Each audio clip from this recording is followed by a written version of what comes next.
no matter where you find yourself on this lovely, beautiful day, I want to go ahead and say thank you for taking time out of your day and keeping this show alive. Big Jason, sir. As always, man, it's a great privilege of mine, man, to have you on the show. How are you doing, sir? Man, I'm doing all right, man. I'm doing all right, hanging in there. How about yourself, man? I'm doing very good, man. I'm doing very good, man. Just enjoying the summer, man. I'm happy. It's summertime. It's always one of my favorite times of the year, man. And it's always, man, it's very exciting, man, to always be able to hear one of your exciting stories, brother. How you been though, man? It's been a little while. Yeah, man, it has been a little while. I was at the wrong place at the wrong time, dude, and I'm in the hole. I'm actually in the hole right now, and I'm going to deliver this little story for everybody straight from Soledad Hole on the third tier. I'm on the third tier. I'm on the top tier, Tony. I've never been on a third tier before, so it's a little new for me, but things happen, man. But wrong place at the wrong time. I didn't do anything wrong. That's for sure. Before we dive into your story, Jason, sir, man, I'm sure you're aware of the fact that a young man, actual rapper by the name of Young Money Suede. Sorry if I actually got the name wrong. But I actually heard he was actually murdered out there at Soledad Prison, man. Did you actually hear anything about that? Bro, I did. You know, it's crazy that you bring that up. Is because just the day before yesterday, when I was coming back from showers, a correctional officer told me about it, and I said, "Wow!" I said, because I've never heard of that dude's name before, and he's like, "Yeah." He said, "Well, some rapper. He was a kid, I guess. I guess he had a lot of talent, and I guess they wanted him to pay some money. He wanted him to pay a certain amount of money and out of whatever he was doing. I don't know all the details of what he had going on in his life." But it was something along the lines of money, and the fact that he didn't come through with what he said, they toasted him. That's all I know about it. Whether that's true or not, I'm not even sure. That's just a rumor that I caught. You know, that's crazy. Yeah, that is crazy, man. It's very unfortunate, man. The whole situation all the way around. It's a very young man that lost his life, man, within the prison system. You know what, Tony? And the thing is too. What's that? How come they haven't caught nobody? Yeah, what were you gonna say though? Well, hold on one second. Hold on, too.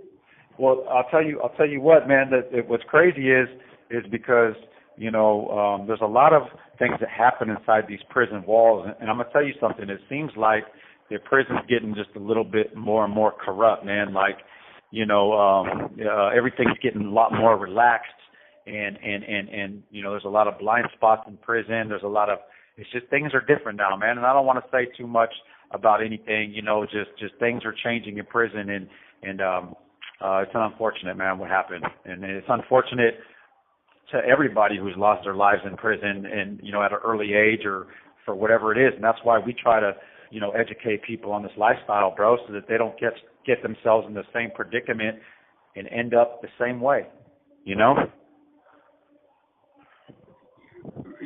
Just real quick, Jason, how does that make you feel, man? How does that make you feel, getting news about that someone literally right down the tier from you, or literally right down maybe a couple 100 yards away, was brutally murdered? How does that make you feel? Same place, same prison. It disgusts me. It disgusts me, bro. It's not the first time either have I been, like at a certain prison where someone down the tier has been murdered. And I heard about it or whatever, or I've known the guy, I've seen it before, and it disgusts me, bro. It disgusts me, the barbaric nature of not just the game, Tony, but the environment, and how prison is just so calloused and the people are so evil. There's a lot of evil. I know there's a lot of evil on the outside these walls. There's a lot of evil that lurks inside these walls, man, and it's just, prison's not the place to be, man. It just really upsets me. That sucks. That's how I feel. How does it happen where someone who, I've seen it happen, where I've read in the articles where someone that's going in there for maybe an attempted murder, but they're going in there with a 15-year sentence, a 20-year sentence, but they are willing to pick up a life sentence by killing someone, which they did. How does someone convert themselves into that mindset of literally sacrificing everything for whatever cause they're indoctrinating themselves in?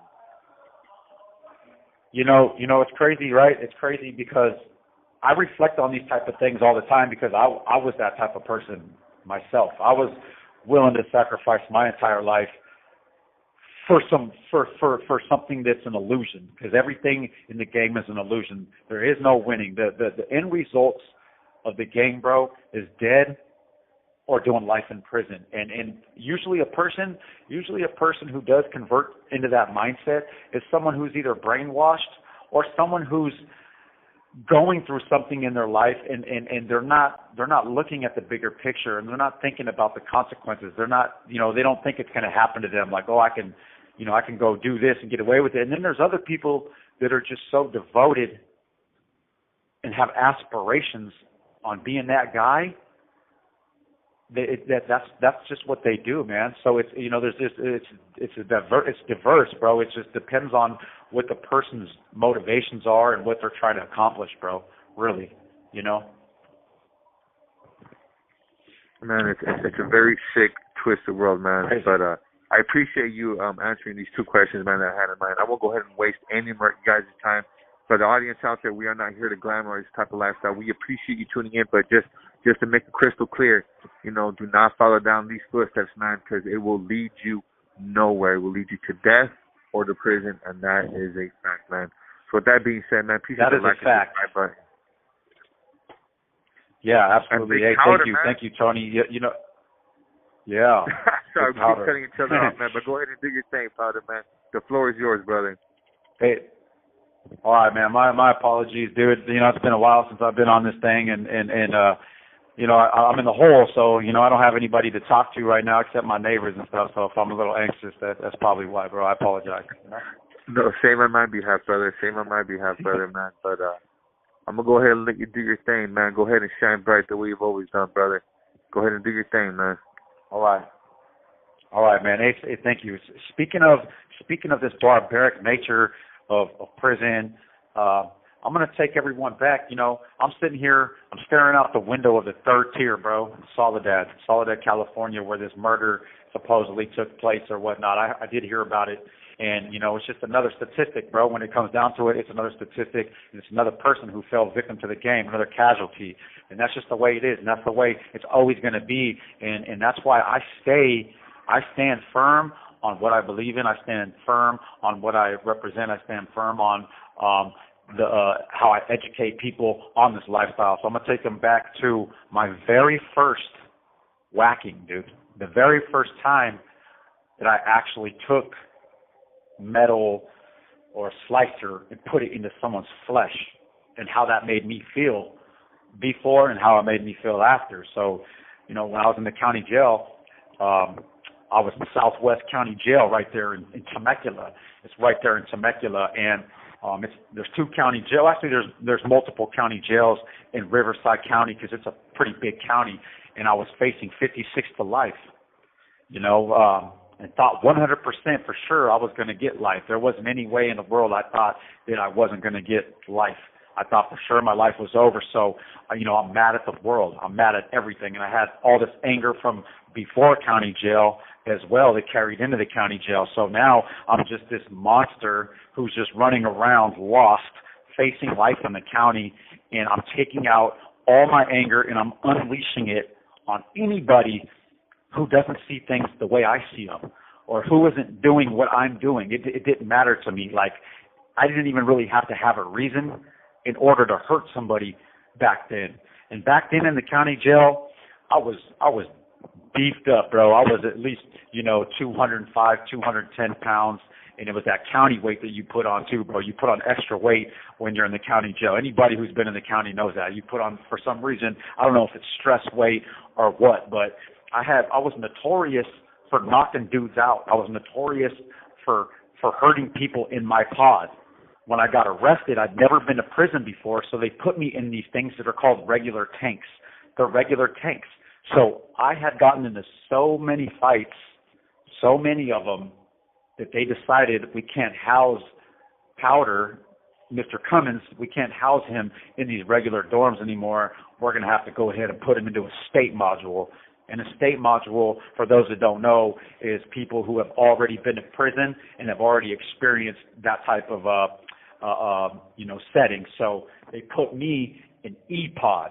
There was 2 prison pods back then, and it was B-pod, which has been known forever. That's always been not like the high-power state tank.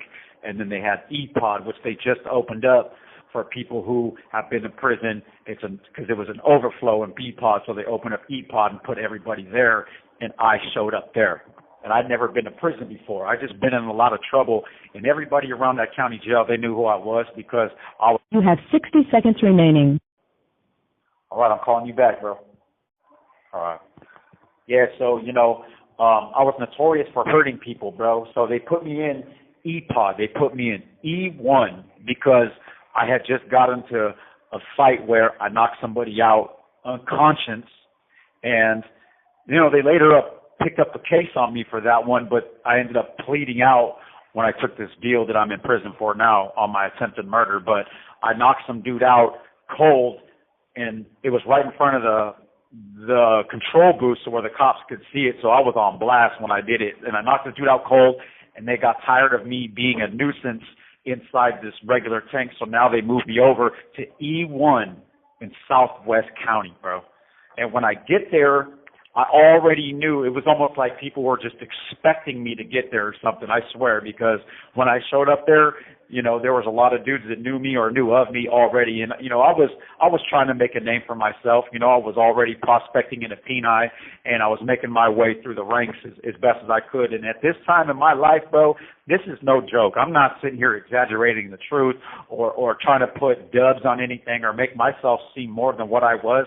But, dude, I was a badass, and I was just loving what I was doing to people, even though it was so barbaric. Reflecting back now, I look back and I'm like, dude, what a monster. And I can't even believe that I was that type of person. And I'm just grateful that I had the ability to change my life into the man that I've become, because no one wants to be around a person like this, man. I mean, it's just bad. So, I get into E1, and there's a couple of my older homeboys over there in E4, which is right across the way. Now, I used to get visits in the county jail. I used to have like a lot of girls that would come visit me. My mom, my brother, everybody used to come visit me. So I'd always get visits all the time. And I had a couple close bros right there, a couple comrades of mine that were real dogs of mine. One of them was Jason Sawyer.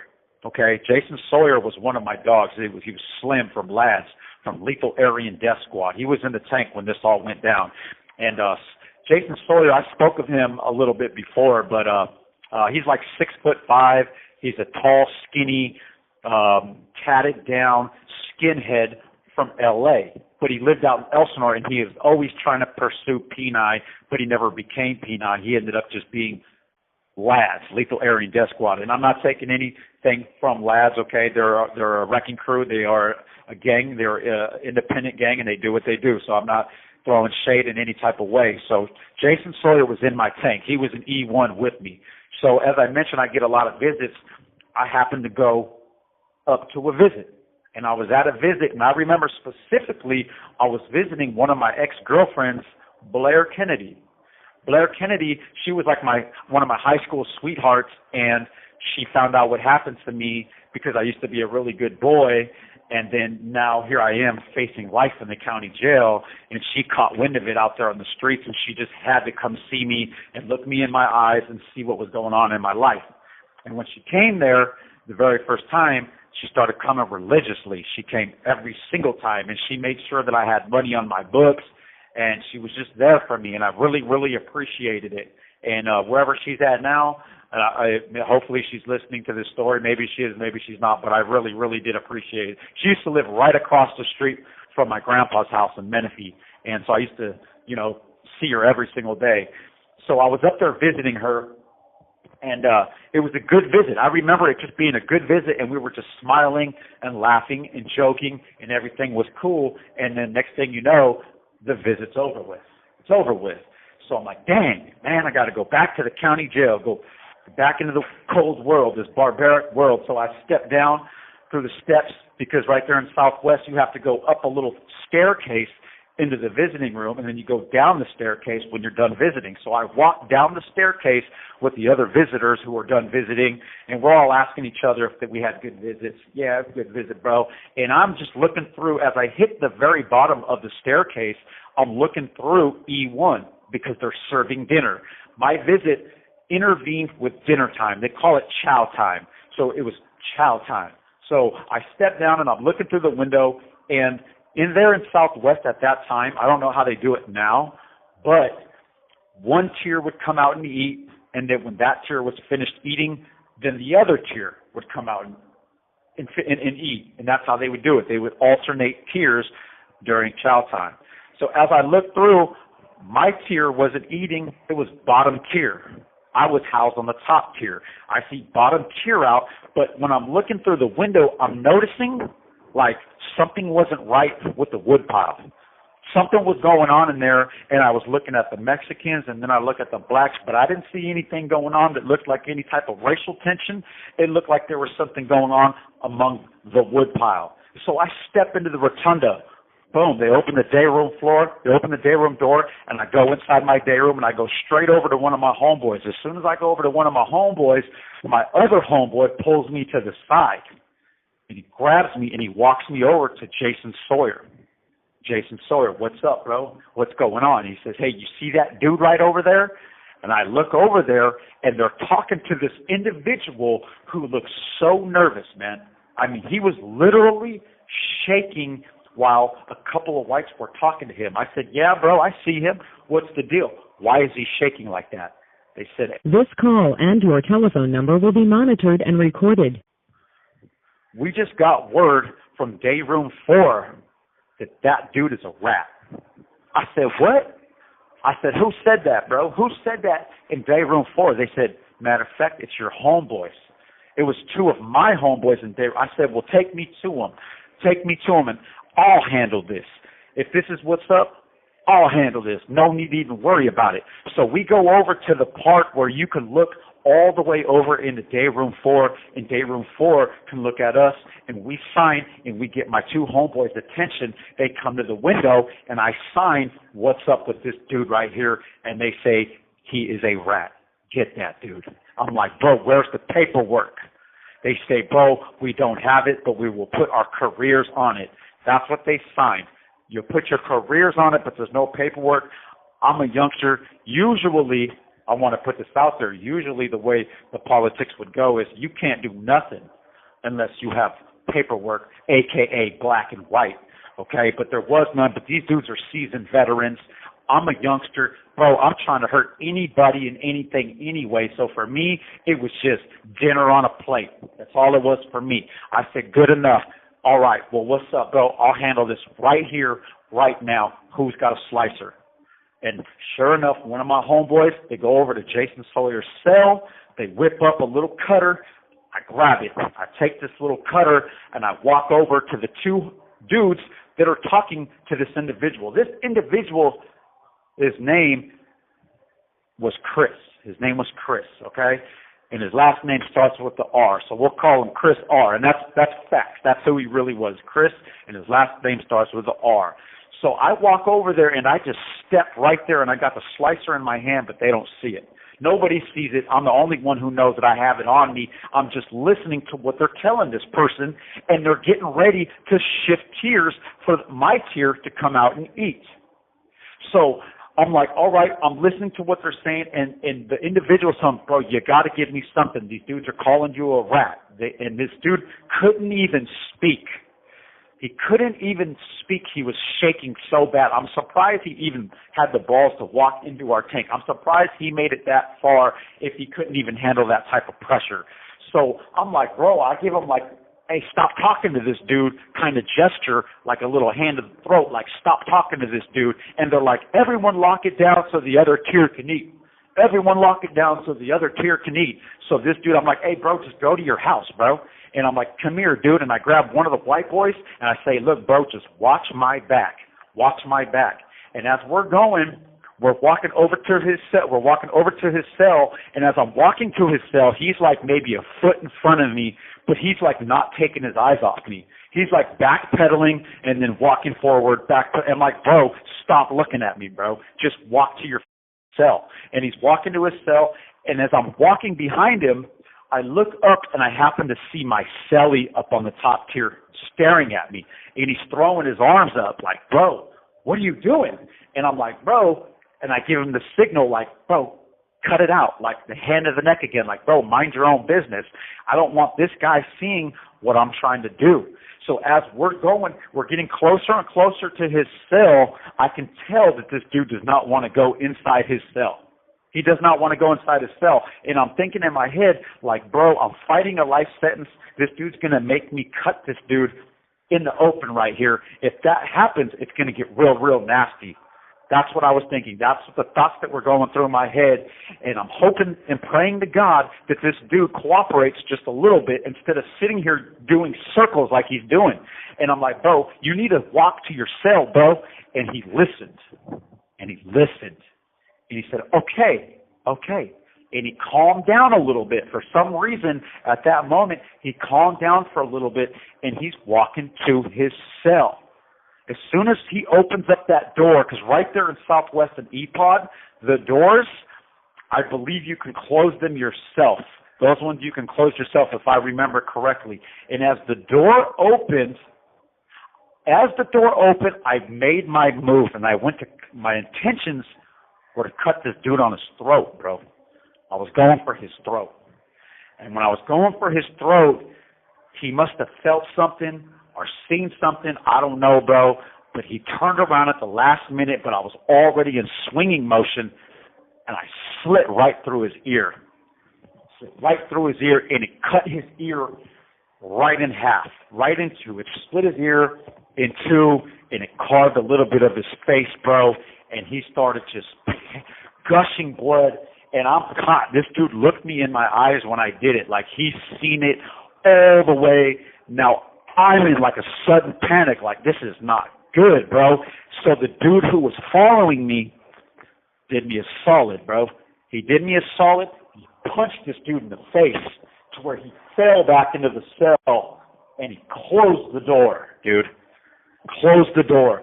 I got blood on me. I look around, and I'm like, oh, bro. And I noticed that I got blood on me, dude. And that's not good because they're switching tiers.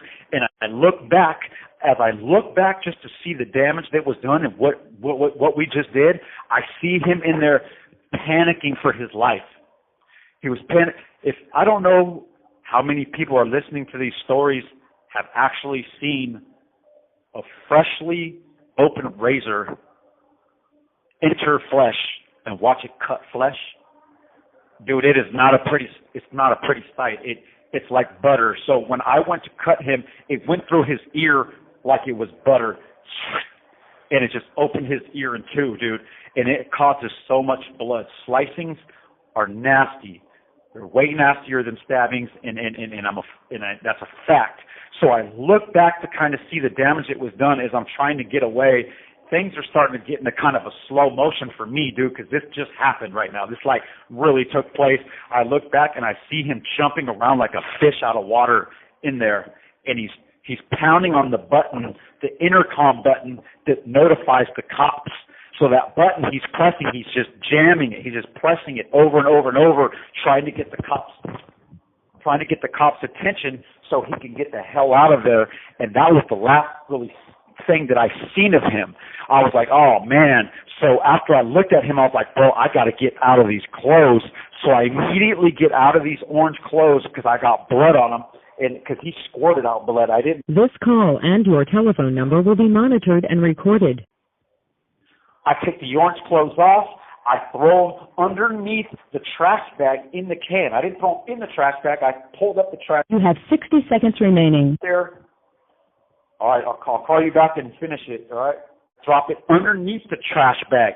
So my whole orange outfit is underneath the trash bag. I put the trash bag on top of it, and I smash up to my cell. Boom. I get the door pop. Hey, I just got back from visit, and they open my door. Boom. I open it. I go in there. Oh, matter of fact, a homeboy of mine, as I dumped my orange clothes, somebody gave me an extra pair of clothes. So I had a clean pair of oranges as I went up to the top tier. I slid them on. I crept up to the top tier, got the door open, went up in there, closed the door, washed the blood off my hand. My cellie's in a panic. Next thing you know, everybody lock it down. Everybody lock it down. But just to make a long story short, he never ended up telling on me. But, you know, when I'm talking about this barbaric nature, this was my very first time actually, you know, whacking somebody. You know, that's what they consider whacking somebody in the prison system or the county jails or whatever you want to call it. And it's something that I wish I could take back. And, you know, I always apologize for any of the actions that I've done and any type of harm that I've ever done to anybody. So I'm not telling this story to glamorize anything or to make it seem like it was something cool. Let me tell you something. You don't want to be on any part of that. So anybody who's listening, kids or anybody who is interested in coming to prison or coming to jail or thinking this type of stuff is cool, it's not. And it didn't feel good, and it'll never feel good. And I hope that this story puts some things into perspective for anybody who has any type of interest in this lifestyle. Tony, thank you, bro.